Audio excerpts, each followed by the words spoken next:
Hi, I'm Adelaide. I'm a teacher, and I more than doubled my income in the past few years. And I did that by getting out of a bad situation at a school and finding other opportunities. I chose travel teaching.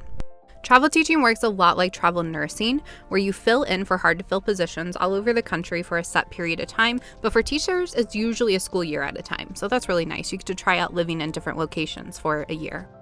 And I went from making about $40,000 to just under $100,000.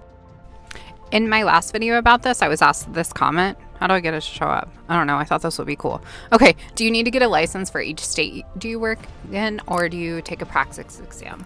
That's a really good one. You do have to get a license in each state. So I was already licensed in my home state of Indiana, and then my first assignment was in Washington. So I was able to apply with out-of-state reciprocity in order to get the license that I needed in Washington.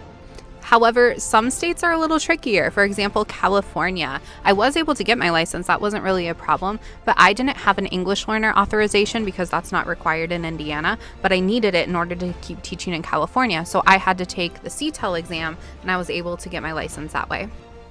So the answer is it really depends on the state as to what you need to do for licensing. However, for travel teaching, you can usually still work as long as you have your emergency permit license.